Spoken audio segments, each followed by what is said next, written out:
ఎదిరి చూడంగా ఎలక్షన్ల గంట మోగింది మొత్తానికైతే.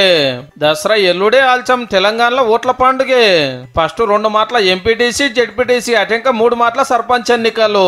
ఓ 10 రోజులైతే నామినేషన్లు చాలా అయితేనే ఉంటాయి. ఇక 9వ రోజున నామినేషన్ కి ఎలక్షన్ నోటీస్ ఇచ్చి మీకు డేట్ ఆఫ్ పోల్ 23గా 13వ తేదీ సెకండ్ ఫేజ్ జెడ్పీటీసీ ఎంపీటీసీలకు ఏదైతే ఉందో వాటికి డేట్ ఆఫ్ పోల్ 27గా చూసుకోవచ్చును. కాకుంటే ఈ రిజల్ట్ సర్పంచ్ ఎలక్షన్ల తర్వాత నవంబర్ 11 తారీఖు నాడు పార్టీ గుర్తుల మీద నడిచే ఎలక్షన్లు కాబట్టి మొదలు ఇవి ఓడిపించి ఎంకసిరి పార్టీలతోటి సంబంధం లేని సర్పంచ్ ఓట్లు పెడతారట. హైదరాబాద్ మేడ్చల్ జిల్లాలలో మొత్తం మున్సిపాలిటీలే కాబట్టి ఈడ ఓట్లు ఉన్నాయి. తతిమ 31 జిల్లాలలో 5749 ఎంపీటీసీలు 565 జెడ్పీటీసీలను గెలిపించుకోవాలి. ఇక సర్పంచ్ ఎలక్షన్లకు వస్తే 12,733 పల్లెలు 1,12,288 వార్డులు.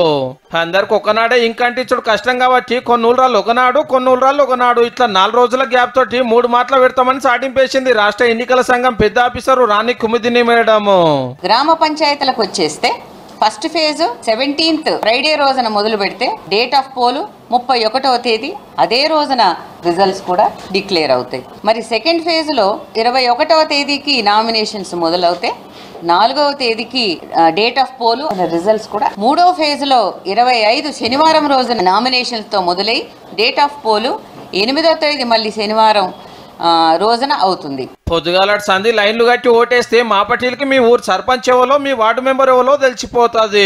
ఇయాల్టి సందే ఎలక్షన్ కూడా అమల్లోకి వచ్చింది. మొత్తం 1,67,00,000 మంది ఓటర్లు ఉంటే మొగోళ్ళ కంటే ఆడోళ్లే 4 లక్షల మంది ఎక్కువ ఉన్నారు.